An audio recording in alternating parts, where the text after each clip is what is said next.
Señoras y señores, damas y caballeros, ladies and gentlemen, buenas noches y gracias por visitar nuestro teatro de la historia. Un teatro diferente, un teatro como no han visto nunca antes, un teatro donde las historias se cuentan entre bambalinas.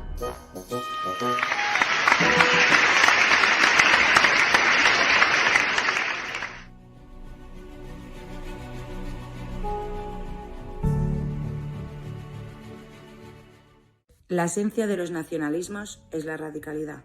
Javier Sanz.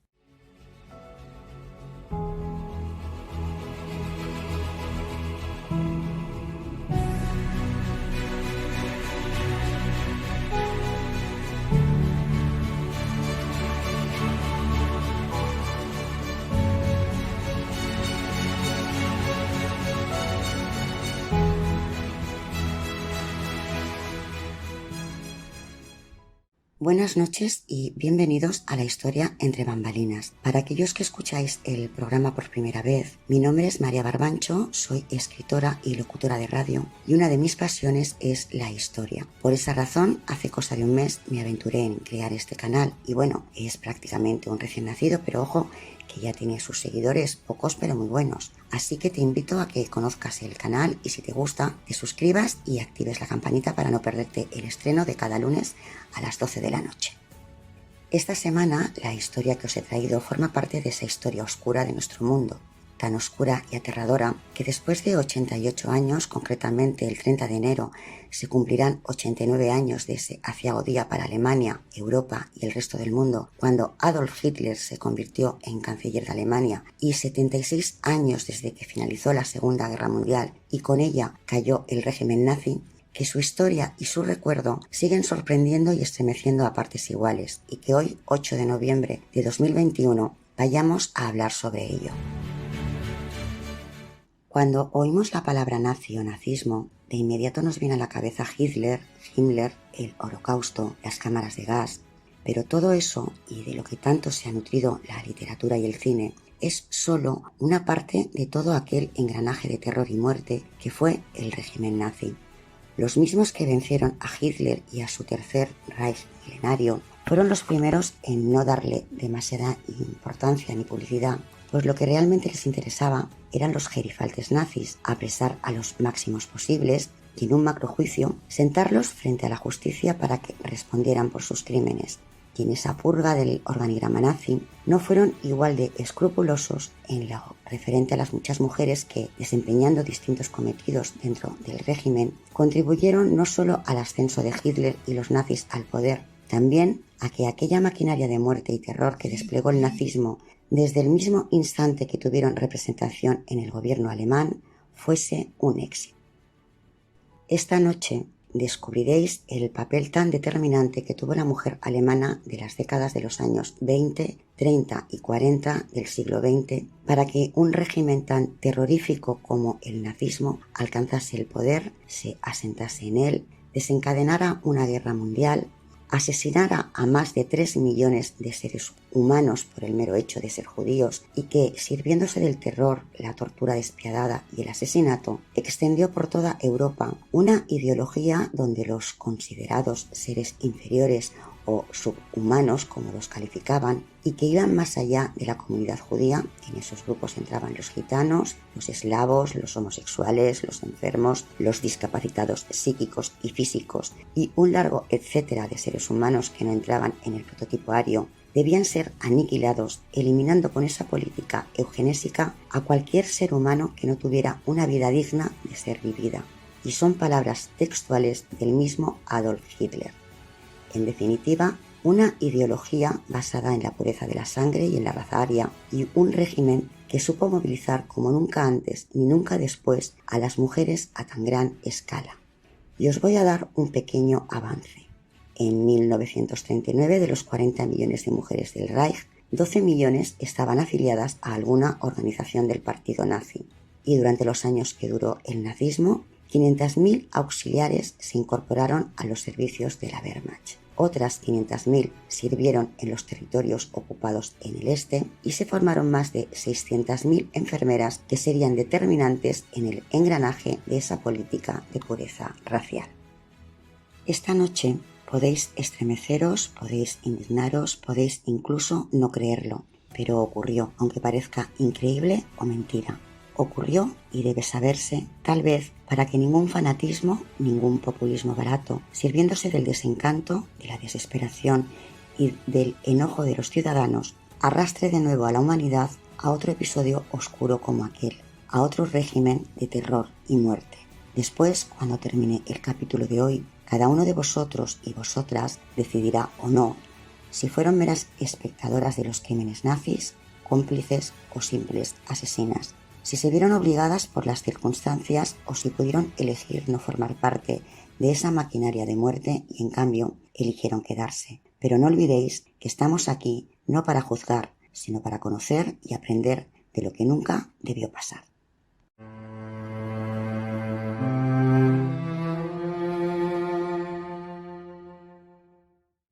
Me gustaría, no para justificar lo que ocurrió, pero sí para que vosotros podáis tal vez entender por qué ocurrió, poneros en contexto.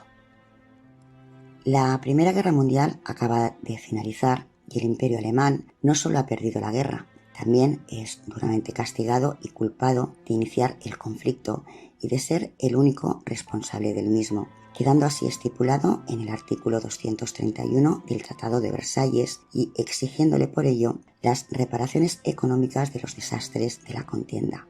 Una deuda tan gigantesca que, sumando los intereses, tardarían 96 años en cancelar. El mundo antiguo, el de los grandes imperios, ha llegado a su fin y se vislumbra un futuro muy poco esperanzador.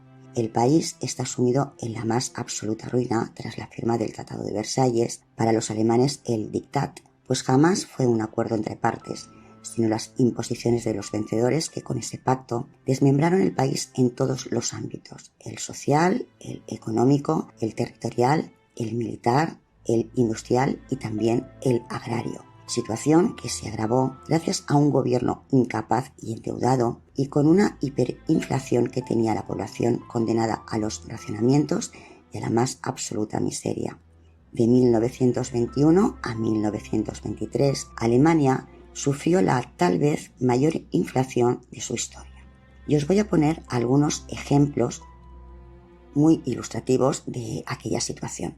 En 1923, en enero concretamente, una barra de pan costaba 250 marcos y 9 meses después el precio de esa misma barra de pan se había disparado a 200.000 millones de marcos. Sí, como habéis oído, 200.000 millones de marcos. O un periódico que costaba un marco en mayo de 1922, en noviembre de 1923 su precio era de 70 millones de marcos. Para comprar una barra de pan o cualquier otro producto de primera necesidad, la gente llevaba el dinero en carretas y los comerciantes, cuando vendían un producto, no contaban el dinero, lo pesaban. Es más, era más barato quemar los billetes en la estufa que utilizarlos para comprar carbón o leña. O en los restaurantes. Durante aquellos años, lo normal, cuando la gente, la que podía, claro, iba a un restaurante, era negociar y pactar un precio fijo antes de comer, pues los precios podían subir durante la comida. Y estos, como os he dicho, son solo unos ejemplos de las consecuencias de aquella terrible crisis económica, política y social que vivió Alemania tras el fin de la Primera Guerra Mundial. Porque no solo había hambre y miseria, las calles alemanas, a pesar del fin de la contienda, eran auténticos campos de batalla entre las diferentes facciones políticas, especialmente entre nacionalistas y comunistas. La sensación general entre la población era de estar viviendo, tras haber acabado la guerra, otra época de inestabilidad y muy peligrosa, y que era necesario un cambio con urgencia.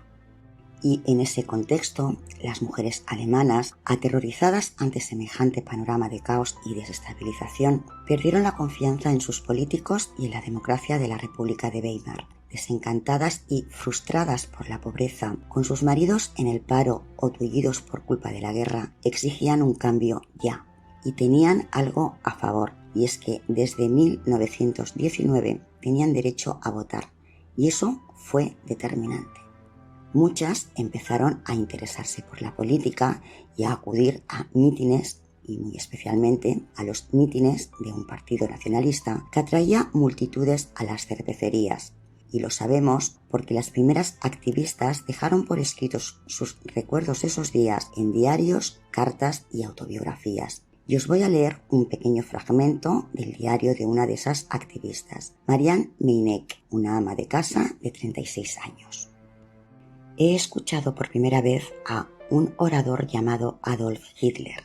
He vuelto a casa embelesada por sus ideas, por su lenguaje poderoso, el brillo fanático de sus ojos. Por fin he visto una solución para la pobreza del pueblo alemán. En mi fuero interno le doy gracias a Dios por haberme dado al Führer. Lo que está claro es que las mujeres estuvieron presentes y participaron desde el inicio en la creación del partido nazi. Eran mujeres que habían vivido la Primera Guerra Mundial y después la derrota y la miseria. Una generación de mujeres que apoyó el movimiento desde el principio. En 1926 nace la primera Asociación de Mujeres Nacionalsocialistas, amas de casa, trabajadoras, estudiantes, aristócratas, mujeres de todas las clases sociales se implicaron de manera activa en las filas del nuevo partido y durante la campaña electoral del año 1932 redoblaron sus fuerzas para llevar a Hitler al poder. Imprimieron octavillas, confeccionaron banderas con la cruz gamada, repartieron comida y bebida entre los asistentes a los mítines. Tanto se implicaron que en alguna ocasión sus vidas estuvieron en peligro, como cuando eran perseguidas por los activistas comunistas mientras repartían octavillas por los buzones. Pero eso, más que asustarlas, suponía para ellas un motivo de orgullo. Así que la victoria electoral del partido nazi también fue la victoria de las activistas y miles de ellas pudieron disfrutar de ese momento tan ansiado, vitoreando a su líder en la primera aparición pública que hizo Hitler ya como canciller el 30 de enero de 1933. Y el partido nazi no dudó en sacar provecho de aquel fanatismo femenino en la esperanza de un mundo mejor, buscándoles un papel en el nuevo régimen que las valorara al tiempo que servían a los objetivos del Tercer Reich. No en vano, Adolf Hitler tenía muy claro cuál era el verdadero papel de la mujer en la nueva Alemania. En uno de sus muchos monólogos ante su círculo más cercano, declaró en una ocasión: el deber de la mujer es estar guapa y tener hijos. El pájaro hembra incuba sus huevos y cuida sus plumas para gustar al macho. A cambio, el macho protege el nido de los invasores. El nazismo, como veis, era un régimen dictatorial y extremadamente machista. La política y el orden mundial era cosa de hombres, no había sitio para las mujeres, pero desde mucho antes de que Hitler fuese canciller, desde el año 1921, se encargó de que ninguna mujer ocupara un cargo relevante o de responsabilidad dentro del partido. Como mucho, eran compañeras en la lucha, pero siempre en cargos de categoría inferior. La nueva mujer alemana debía ser adoctrinada en las 3 K: Kinder, Küche y Kirche, traducido: niños, iglesia y cocina. Subordinada al hombre, a la mujer alemana se le otorga un papel primordial, el de madre, y su deber era proporcionar una descendencia puramente germana a la nueva nación. Para Hitler, la mujer era la célula madre del Estado y sus hijos las cunas de ejércitos durmiendo. Las mujeres eran el garante de la raza aria y de la nueva sociedad nazi que se estaba gestando, y ellas tomaron ese poder como una prueba de que su líder, Adolf Hitler, las valoraba como realmente merecían. Es importante destacar que ese embrión fanático nacional socialista femenino no fue tan relevante en las grandes ciudades y que la lucha de las feministas y la vida disoluta de vicio y desenfreno de una urbe como Berlín, a la que ellas creían convencidas que esas mujeres feministas se entregaban, eran motivos más que suficientes para defender a ultranza el orden y la prosperidad que el partido nazi había prometido al pueblo alemán. Eran mujeres tradicionales con trabajos sufridos como el campo, la granja, la fábrica, el comercio del marido o del padre, y para las que lo más importante era la familia y el papel de la madre. El siguiente paso fue devolver a la mujer a los fogones, pero con sutileza. Me explico. A partir del año 1933, poco después de ser nombrado canciller, el partido nazi ofreció un préstamo marital en forma de cheques regalos a las parejas jóvenes que desearan casarse y crear una familia. Cheques que podían alcanzar cifras como el salario de todo un año de un trabajador. El objetivo, evidentemente, era incrementar la natalidad, pero por supuesto debían ser niños puramente arios. Para ello, las parejas debían someterse a un exhaustivo reconocimiento médico que determinaba si la pareja estaba sana o no, siempre bajo los criterios nazis, claro. Esos criterios no eran otros que no padecer ninguna enfermedad hereditaria ni de transmisión sexual. Ser fértiles, eso era primordial. De lo contrario, el préstamo marital y el cheque regalo no tenía ningún sentido. Y es que el deber de esa nueva mujer alemana era simplemente reproducirse y tener hijos sanos. Cada nacimiento suponía reducir el préstamo en un 25%, por lo que la deuda quedaba saldada con el nacimiento del cuarto hijo, que por otra parte era la cifra de hijos exigida por el partido nazi para el supuesto mantenimiento de la nueva raza aria. Pero había una segunda condición para acceder al préstamo. La mujer debía dejar su trabajo. Así, sus empleos fueron ocupados por hombres, por lo que el paro descendió de manera espectacular y la economía alemana volvió a crecer. Y Hitler y el partido nazi continuaron abonando ese fanatismo femenino. ¿Cómo? Ahora os lo cuento. Creó una distinción para esas abnegadas y amantes madres. La Cruz de Honor de la Madre Alemana con 3 categorías: bronce por 4 hijos, plata por 6 hijos y oro por 8 hijos. Y los 5 millones de mujeres que la obtuvieron, independientemente de si fue de bronce, de plata o de oro, la lucieron henchidas de orgullo, aunque al finalizar la guerra, todas esas distinciones y medallas acabaron en el fuego de las chimeneas o las estufas o enterrada lo más profundo posible en algún lugar perdido y alejado. Y el régimen logró su objetivo. Entre 1933 y 1939, los nacimientos crecieron hasta un 25%. Pero dejemos claro algo. Los préstamos y distinciones estaban reservados solo para las mujeres que cumplían los requisitos exigidos por el régimen y que estaban, por supuesto, en el bando correcto, es decir, judías, gitanas, comunistas o cualquier grupo considerado indeseable por los nazis quedaron fuera de esas prebendas. Y con los nacimientos, otras mujeres tomaron protagonismo, las matronas, que participaron en lo que se llamó política de nacimientos, una selección despiadada de ciudadanos alemanes, de los nuevos ciudadanos que nacían en los hogares, bajo el absoluto control de estas mujeres, pues el régimen necesitaba controlar los nacimientos para poder poner en práctica la delirante idea de una nación pura, y las matronas fueron quienes ayudaron a conseguirlo. Se convirtieron en imprescindibles para las futuras madres, ganándose su confianza y viviendo prácticamente en las casas de estas. No olvidemos que en aquellos años las mujeres no daban a luz en los hospitales, sino que lo hacían en sus casas, por lo que la matrona jugó un papel muy importante. Eran funcionarias del sistema sanitario, redactaban informes con los nacimientos y denunciaban a los niños nacidos con alguna deformación. Lo aterrador de todo esto es que recibían una prima por cada niño que denunciaban, y un simple labio leporino para aquellas mujeres era una malformación y motivo de denuncia. Aquellos informes pasaban a manos de los médicos nazis y las consecuencias para esas familias eran dramáticas y terribles.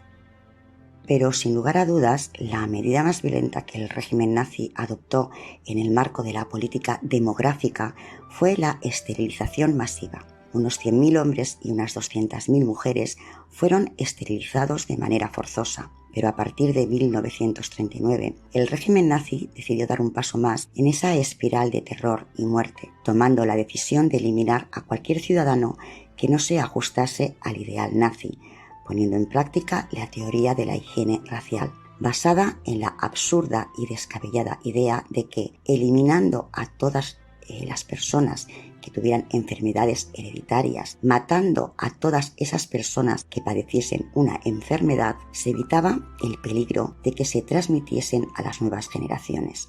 Esa matanza a gran escala autorizada por Hitler se llamó Action T4, un programa de eutanasia para eliminar a todos los indeseables que no perteneciesen a la raza aria. En el año 1940, un equipo médico escrupulosamente seleccionado fue convocado por la Cancillería para informarles del nuevo y siniestro proyecto, entre ellas una veintena de enfermeras, que serían las encargadas de acabar con la vida de los seres humanos que el régimen nazi consideraba indignas de ser vividas. La participación fue voluntaria, nadie las obligó y ninguna puso objeción ni renunció. Incluso hicieron un juramento de confidencialidad ante el jefe médico. El régimen nazi creó nuevas escuelas de formación y nuevas enfermeras, a las que se les inculcó valores eugenésicos y cero empatía hacia el paciente. Les enseñaron a clasificar al enfermo en dos categorías, los pacientes superiores y los inferiores, es decir, los que podían ser tratados o los que suponían una carga para la sociedad y el Estado. Más de 600.000 enfermeras fueron formadas bajo esos principios. El programa de eugenesia Aktion T4 se llevó a cabo en lugares secretos del territorio alemán. Las víctimas eran conducidas de los hospitales a campos de exterminio como Hadamar o Grafenegg para ser asesinadas en lo que fueron las primeras cámaras de gas de la historia del nazismo. Y las enfermeras eran indispensables para llevar a cabo la depuración masiva. Acompañaban a los enfermos hasta los campos, les ayudaban a desnudarse, los tranquilizaban y los llevaban hasta el interior de las cámaras. Y a partir de 1941, todos los discapacitados psíquicos y mentales fueron asesinados en los centros psiquiátricos del Reich. Unos morían de hambre y otros con sobredosis de medicamento. Las enfermeras, por tanto, tomaron parte activa en los asesinatos del programa Aktion T4. Y este audio que escucharéis a continuación es una prueba de ello. Siguiendo órdenes, yo debía sedar a los pacientes que estuviesen demasiado agitados o agresivos, los que nos diesen demasiado trabajo ensuciando constantemente las sábanas, los que derrocharan material médico arrancándose las vendas, los que presentasen un gran deterioro físico o estuviesen cubiertos de eczemas y pus. Tenía que administrarles sobredosis de Veronal o de Luminal para llevarles a un sueño profundo del que ya no despertaban. Lo curioso, o tal vez lo escalofriante, es que al finalizar la guerra, estas enfermeras negaron su responsabilidad, alegando que cumplían órdenes de los médicos, cuando en realidad fueron ellas las que redactaban los informes sobre el estado de salud del paciente y en función de la información que daban, el médico decidía sobre la vida o la muerte de ese paciente. Es más, en algunas ocasiones, muchas de ellas tomaron la decisión de enviar a la muerte a un paciente. Se calcula que, con la ayuda de matronas y enfermeras, cerca de 300.000 personas con discapacidades físicas o mentales fueron exterminadas. Así que sí tuvieron responsabilidad, mucha responsabilidad. En cuanto a los niños y a las niñas, pertenecían al Estado, por lo que el adoctrinamiento empezaba en la más tierna infancia. Las niñas, concretamente, a partir de los 10 años, entraban en las organizaciones para la juventud nazis, y la más importante de todas fue la BDM, la Liga de Jóvenes Alemanas, el equivalente femenino de las juventudes hitlerianas. Se estima que más de 4,5 millones de niñas alemanas pertenecieron a una de esas organizaciones. Importante era ser rubia, de ojos claros, no llevar pendientes ni maquillaje. Hacían acampadas donde no faltaban los cánticos loando a Hitler, se las instruía en el deporte, en obras caritativas, todo buscando reiterar la teoría nazi y unificar las mentes. Y por supuesto, no faltaba el adoctrinamiento, demonizando a los judíos y culpándoles de todos los males que había sufrido Alemania. Y la frase que les repetían constantemente era: los judíos son nuestra desgracia. Está claro que gracias a haber inculcado esa ideología eugenésica, racista y antisemita, Hitler se encontró con una legión de jóvenes dispuestas a servirle con todas las consecuencias, aunque con ello perdiesen su vida. Y el dictador tenía grandes proyectos para ellas. Y uno de esos proyectos se puso en marcha tras la invasión de Polonia el 1 de septiembre de 1939. Hitler quería repoblar y germanizar los territorios del este, así que tras expulsar a más de 100.000 judíos de sus casas y confinarlos en guetos, instaló allí minorías alemanas procedentes de Rumanía, países bálticos y Ucrania. La inmensa mayoría no hablaba ni siquiera alemán, pero para los nazis su ascendencia germánica era suficiente. Eso sí, debían convertirse en buenos nazis bajo la dirección de los consejeros enviados por Alemania. Y las mujeres no faltaron en ese proyecto de colonización considerado histórico para el pueblo alemán. Más de 50.000 mujeres respondieron a la convocatoria que hizo el gobierno nazi. Profesoras, maestras, enfermeras entregaron sus conocimientos a la gran causa, pero también lo hicieron jóvenes de las organizaciones nazis. Me sentía feliz de trabajar en el Warthegau. No habría cambiado ese puesto por ningún otro en Alemania. Mis compañeras y yo considerábamos que era un honor poder ayudar a conquistar ese territorio para nuestro pueblo y su cultura. La experiencia nos parecía una gran aventura. Warthegau fue el nombre que se le dio a esos territorios a colonizar, y la misión principal de esas colonizadoras, como las llamaban, era preparar la llegada de los nuevos colonos que se iban a instalar en las casas confiscadas a los judíos. Con gran abnegación, transformaron los pueblos polacos y judíos en pueblos alemanes, confiscaron la ropa y el mobiliario que luego se distribuyó entre los nuevos colonos, y la población local tuvo que ponerse bajo las órdenes de las nuevas señoras y dueñas del lugar. Y ojo que algunas eran simples adolescentes, pero con un inmenso poder. Y para evitar que algunas de ellas se desviase del ideario marcado, sintiendo piedad o empatía por los considerados inferiores, la propaganda se encargó de evitarlo, repitiéndoles constantemente que lo único importante era el fin último de la causa, y ese no era otro que el Tercer Reich milenario. Y a medida que el Reich se extendía por Europa, más necesarias se hicieron las mujeres, sobre todo para ese gran aparato administrativo que controlara todos los territorios ocupados. 500.000 auxiliares, como os he dicho al inicio, trabajaron para la Wehrmacht, 22.000 al servicio de las SS y 50.000 secretarias trabajaron en las agencias de trabajo del Reich, en las empresas de obras públicas y en los organismos de represión como la Gestapo. Esas secretarias no solo mecanografiaban, estaban presentes en los interrogatorios, en los que se sucedían en los despachos y también en los interrogatorios que ocurrían en las celdas insonorizadas bajo la coacción de la tortura, y lo estaban porque debían tomar nota de todo. Y esas secretarias copiaron las listas de los bienes confiscados y de las órdenes de ejecución. Esas mujeres que trabajaban en las distintas administraciones del régimen nazi no eran ajenas al horror que ocurría, estaban al corriente de todo, de las persecuciones, de las limpiezas de los escuadrones de la muerte, de las incursiones contra los partisanos y en ocasiones, desde la comodidad de los despachos donde trabajaban, mandaban obreros a trabajos forzados en unas condiciones tan horribles que muchos acababan muriendo, y también decidieron sobre la vida y la muerte de muchos prisioneros. Y aunque no utilizaron un arma ni asesinaron a nadie de manera directa, esas mujeres formaron parte de ese diabólico engranaje de matar. El día de las ejecuciones nos daban un montón de informes. Si había 100 informes y había que ejecutar a 50 personas, las secretarias elegían los informes al azar. Y a veces decían, oye, ¿y si añadiésemos este informe también? La historia entre bambalinas con María Barbancho, donde se cuenta la historia sin juicios ni prejuicios. Otras mujeres que tuvieron un papel destacado en el organigrama nazi fueron las llamadas esposas SS, y su papel principal fue ayudar a sus maridos a convertirse en auténticas máquinas de matar.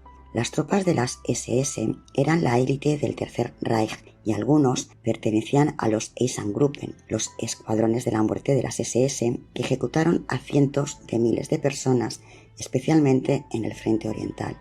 Otros trabajaban en los campos de concentración o de exterminio, donde cientos de seres humanos morían cada día. Las esposas de las SS fueron cuidadamente seleccionadas. Si deseaban casarse con un SS, debían presentar hasta 150 documentos de su ascendencia aria sobre 4 generaciones, y 240.000 mujeres cumplieron esos requisitos. En ese grupo privilegiado de mujeres SS también estaban las hermanas, las madres y las hijas, y todas ellas desempeñaron un papel muy particular en el seno de las SS. Las esposas seguían a sus maridos allí donde eran destinados, incluidos los campos de exterminio. Su obligación era mantener el orden en el núcleo familiar, que los hijos se criaran cerca del padre y que el esposo, a su regreso, encontrara el calor hogareño con los problemas domésticos solucionados, sobre todo teniendo en cuenta la enorme responsabilidad que tenían en su trabajo de llevar a cabo la limpieza racial por el bien de Alemania. En otros episodios ya os hablaré más detalladamente de estas monstruosas mujeres, algunas de las cuales no solo vivían en los campos, también organizaban y participaban en los banquetes que tenía lugar después de una acción especial, o lo que es lo mismo, de los gaseamientos. Y por las noches, entre otras cosas, limpiaban las botas ensangrentadas de sus maridos. La esposa de Rudolf Hess, el comandante de Auschwitz, es un claro ejemplo de ello. Siguió a su marido llevando consigo a sus 5 hijos. Vivían en una gran casa con jardín y piscina a tan solo 300 metros de los hornos crematorios y de las celdas donde los prisioneros eran cruelmente torturados, pero por lo visto no le molestaban los gritos que oía desde su salón. Su vida acomodada y lujosa, con criadas y sirvientes que por supuesto eran prisioneros, le gustaba tanto que llegó a decir que era tan feliz que su deseo era vivir y morir allí. Estaban tan adoctrinadas y tan indiferentes al horror que para algunas de esas esposas o hijas visitar los guetos donde los judíos sobrevivían hacinados en condiciones inhumanas suponía para ellas toda una diversión. Es genial. Una parte de la ciudad está cerrada, rodeada de alambradas. Dentro está la chusma. Esa gente no hace más que vagar por las calles. Todos deben llevar 2 estrellas amarillas en la ropa, una delante y otra detrás. Se le ha ocurrido a papá. Lo llama con orgullo el cielo estrellado de Lodz. No podemos sentir lástima por esas personas. No sienten las cosas de la misma forma que nosotros. No tienen sentido de la humillación que soportan. Pero es que permanecer junto a sus esposos, padres o novios les proporcionaba muchos privilegios y beneficios, sobre todo en los campos de concentración y exterminio, donde a pesar de no tener ninguna función oficial, esas novias, hijas y esposas de los oficiales SS se atribuían un poder infinito sobre los recursos humanos y materiales de los campos, apropiándose de ropa, joyas o artículos lujosos de los almacenes del campo, donde se hacinaban las pertenencias tras haber sido robados a los deportados, algunos de los cuales, la inmensa mayoría, acabó en las cámaras de gas. Toda su prosperidad y comodidades la obtuvieron a costa del sufrimiento de millares de personas. En toda la historia que hay escrita y documentada sobre el nazismo, no se conoce ningún caso de una esposa o novia que se negara a acompañarlo o protestara por el trabajo que desempeñaban sus parejas, porque simplemente no cuestionaban lo que hacían. Y es tan fácil de entender porque ellas también compartían la ideología nazi. Se puede afirmar que, sirviéndose del sistema de terror implantado por el nazismo, las esposas SS vivieron sus mejores años en las fábricas de la muerte. Pero el engranaje de muerte nazi precisaba de más mujeres, concretamente de otras mujeres muy especiales, y no dudó en crearlas, en formarlas en la doctrina de la tortura y la muerte, las guardianas nazis. A partir de 1943 se produjo una fuerte demanda de guardianas para los campos de concentración y de exterminio, teniendo en cuenta que las empresas que se estaban beneficiando del régimen nazi y que trabajaban en la industria de la guerra explotaban mayormente a mujeres deportadas, y éstas precisaban de guardianas que mantuvieran el orden. La inmensa mayoría de esas mujeres eran de clase baja, no tenían un oficio, es decir, eran trabajadoras no cualificadas. De hecho, tampoco era necesario, pues supuestamente el trabajo era sencillo: vigilar a las prisioneras mientras trabajaban. Las guardianas vivían en viviendas próximas a los campos, eran funcionarias del Estado, pertenecían al cuerpo auxiliar de las SS, por lo que percibían un buen sueldo, tenían seguro médico y cotizaban para tener una pensión de jubilación, por lo que ser guardiana de campo suponía un ascenso social. La formación tenía lugar en el campo de exterminio de Ravensbrück, donde se formaron 4.000 mujeres, casi todas instruidas por uno de los nombres más infames que ha dado la historia: María Mandel, sádica, cruel, sanguinaria, De ella os hablaré en otro episodio de la historia entre bambalinas, aunque el mundo hubiese sido un lugar un poco mejor si esta mujer no hubiese existido. Las nuevas reclutas descubrían la verdadera naturaleza de su trabajo al poco de llegar a Ravensbrück, una auténtica escuela de inhumanidad y brutalidad. Allí se convirtieron en verdugos despiadados. Eran verdaderos monstruos para quienes las vidas de las prisioneras no tenían ningún valor. Los castigos físicos eran continuos y brutales. Fustas y botas se llevaron por delante la vida de muchas prisioneras y para acelerar el trabajo que llevaban a cabo las internas no dudaban en utilizar la crueldad extrema. Hubo un factor psicológico importante que influyó de manera decisiva en la brutalidad y en el salvajismo que sobre las prisioneras ejercieron las guardianas.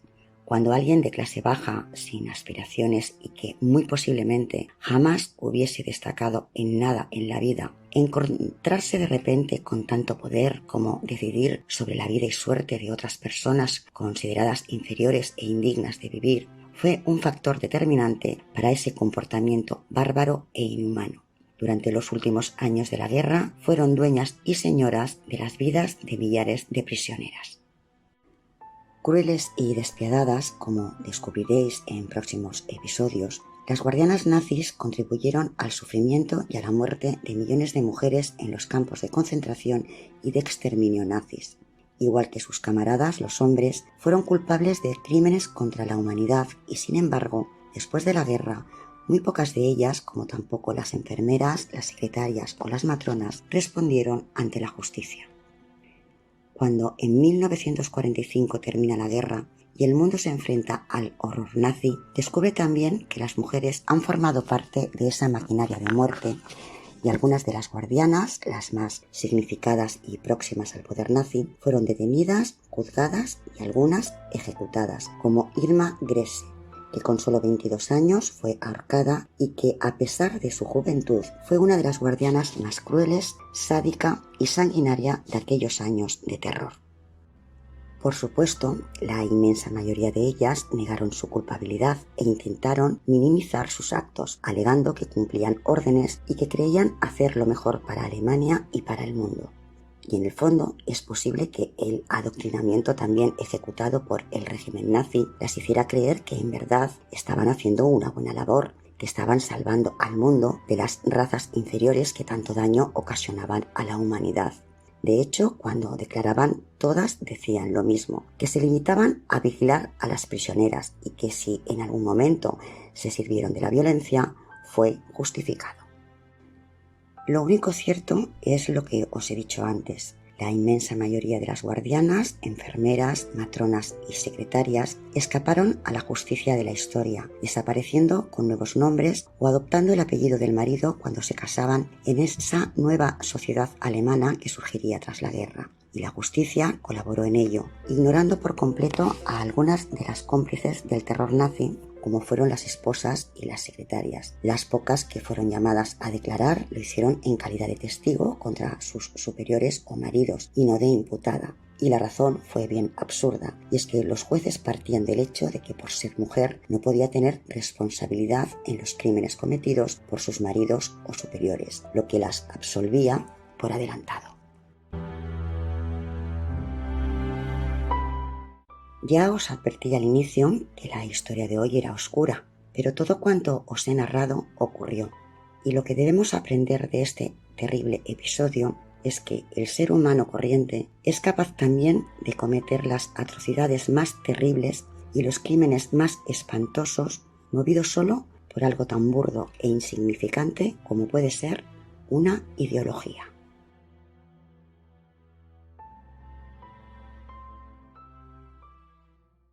El acto final, con Miguel Ángel Galán. Buenas noches, amigos, amigas. Bienvenidos a la historia entre bambalinas, a este acto final, en el que hoy María, acertadamente, nos ha contado una de las mayores atrocidades llevadas a cabo por la ideología, por esa creación que el ser humano ha sido testigo durante toda su historia. Precisamente ahora, en un momento de crispación social, de pobreza energética, de incertidumbre económica, de desesperanza emocional, de esa degradación en los valores, acentuadas todas estas cuestiones por un enemigo invisible, que ha dejado a la vista todas nuestras vergüenzas y miserias. Es en estos momentos, ahora, cuando volvemos a escuchar esos cantos de sirena, cuando vuelven a aparecer como por arte de magia, esos grandes hombres revolucionarios, esas causas que entran dentro del ADN humano, obligándonos a posicionarnos en un bando o en otro. Cual Mesías en tiempos apocalípticos, plagados de populismo, repitiendo mensajes que por añejos no dejan de ser menos efectivos. Ahora, en pleno siglo XXI, seguimos sin aprender de la historia. Continuamos olvidando, alegando que es mejor enterrar los fantasmas y mirar hacia adelante sin aprender los errores pasados. Pero, ¿podemos mirar hacia el futuro olvidando nuestro pasado? ¿Cómo olvidar las miserias, los dramas y las tragedias vividas en nombre de ideologías, estando seguros de que no volverán? Fue en esos momentos, tras la Primera Guerra Mundial, cuando la mayor parte de monarquías europeas, que habían sido sustituidas por movimientos liberales y nacionalistas, que querían dejar esas figuras de poder como una imagen simbólica mientras el verdadero caía precisamente en los gobiernos. Es aquí cuando las más conservadoras de las monarquías, la rusa, sería reemplazada por la comunista Unión Soviética. Y es ante estas revueltas y revoluciones que surgirían los movimientos nazis para tratar de combatirlas y contrarrestarlas. Dos enemigos, pues, históricos, dos némesis, que sin embargo buscaban y buscan exactamente lo mismo: el poder, el control y la dominación, porque comunismo y nazismo van de la misma mano, es el mismo cáncer para la humanidad, con dos nombres diferentes. Y es en nuestra falta de memoria, es en nuestra falta de cultura, es en esa falta por el amor hacia la historia, para poder aprender de ella, para poder corregir los errores que humanamente hemos cometido, la que ha hecho que de repente olvidemos los 200 millones de personas que fueron asesinadas bajo estas ideologías, basadas en el odio y en la confrontación, y que una parte solo se acuerde de la contraria y la contraria de la otra. Pero entre ambas, vuelvo a recordar esta cifra, más de 200 millones de asesinatos. Comparten mucho más de lo que nos dicen. Estas dos ideologías, estas dos enfermedades mucho más agresivas, mucho más mortales, que muchos de los virus que hemos ido sufriendo durante los últimos años, décadas o incluso siglos, son ideologías absolutamente totalitarias.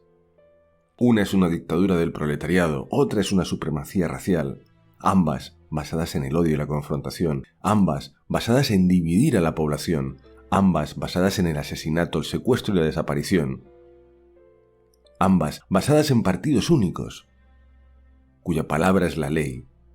Necesitan alimentar, como os decía, el odio y el miedo a lo diferente, o estás conmigo o contra mí, o yo te salvo, o el otro te asesinará.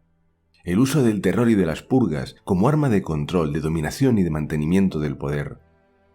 El uso de las hambrunas como estrategia de control y dependencia. Generar precisamente el hambre y el caos para, como Mesías venido para salvar el mundo, darte las migajas con las que tenerte sometido. El control de medios de comunicación, la manipulación de las personas. Esto son estas ideologías que nacieron justo después de una de las grandes crisis mundiales, después de una guerra, cuando la decadencia, la pobreza, el hambre y la desesperación hacen que un ser humano pueda aceptar pensamientos como estos. Ahora estamos reviviendo, de alguna manera y en muchos países, un resurgir de estas ideologías, una confrontación soterrada en partidos liberales, en partidos democráticos, pero cuyo único fin no deja de ser volver al pasado.